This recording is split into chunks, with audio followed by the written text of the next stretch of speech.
Hello students, today in this vlog we are going to study about the epithelial tissue, which is the one of the tissue of the animal tissue. Okay, so as per the term epithelial tissue, this is the term derived from the epidermal.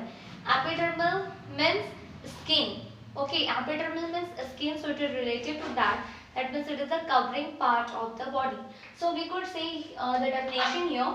It defines as a has a free surface which faces either a body fluid or the outside environment. That means it is responsible for covering the body fluid, or either it is responsible for covering the body, or we can it is protecting us from the external environment, just like skin. That is a good example. Okay, from some part of the it is forming the some part of the body. Okay, that means all together we could see that it is a covering part of the body. Okay, and it also protects some internal organs too, protecting the fluid substances. It is of two types, student, that is a simple epithelial tissue and complex epithelial tissue. If we are talking about the simple epithelial tissue, then it is having only one layer of tissue. How will you understand, student? If you will turn over the pages of your book, so the single page which you will uphold to turn over, that you consider as a single layer of tissue.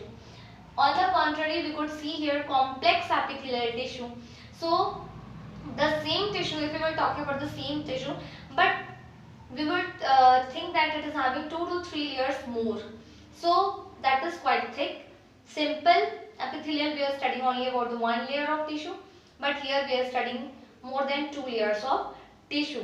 How will you understand that? If you are turning over the pages of your book, so if you will hold up one page, two page, three page together to turn over, so those 3 pages all together will form the 3 layer of pages. So consider those 3 layer of pages as a 3 layers of tissue, and that is a complex tissue. Okay, so next one, the definition I'll read out, is composed of a single layer of cells, is composed of more than 2 layers of cells. Layers of cells means so many layers of cells will be there.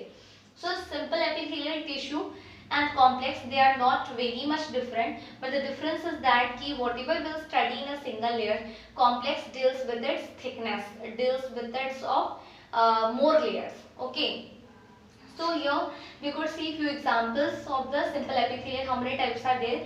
Squamous epithelial, cuboidal epithelial and columnar epithelial. So in next one we are going to deal about the simple epithelial tissue, and we'll deal one by one. Okay.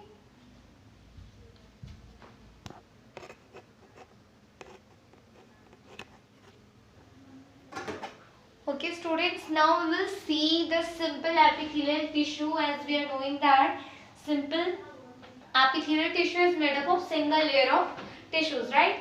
So here we would see the same definition. It is made up of one layer of tissue.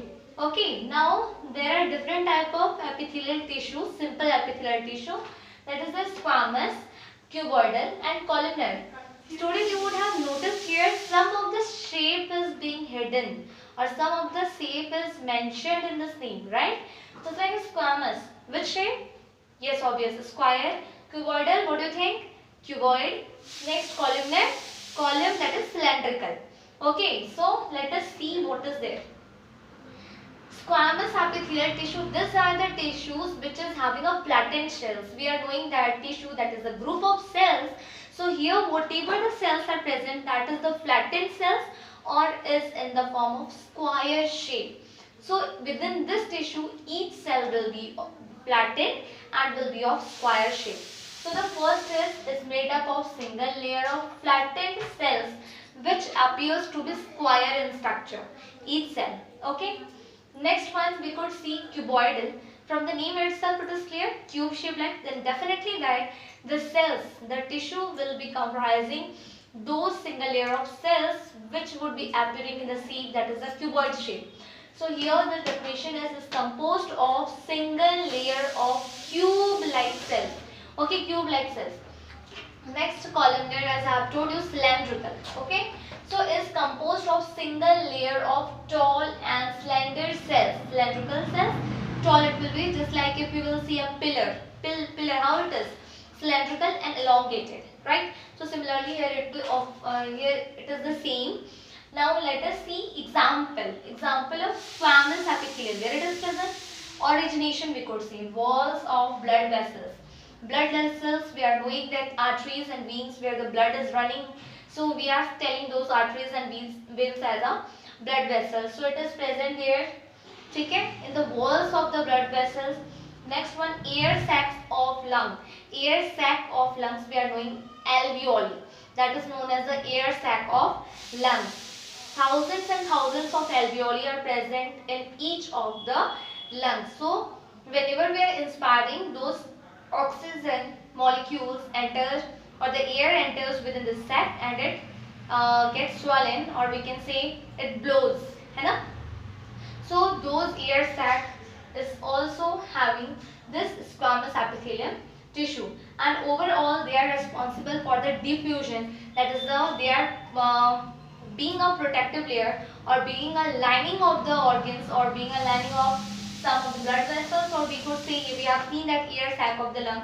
So it is forming a kind of membrane.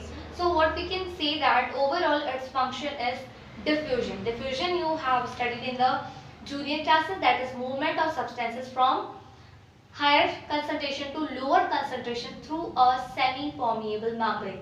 So it is functioning as a membrane. So this is a membrane across which the movements can be diffused. Okay, substances can be diffused. Next one, cuboidal epithelium tissue is composed of single layer of tube-like cells. Once again, tube-like cells here. Example, ducts of gland. Some of the gland do not comprises of duct, but some of the glands are there, they are comprising of duct for the release of their secretions. So two types of glands are there, exocrine gland is there and endocrine gland is there.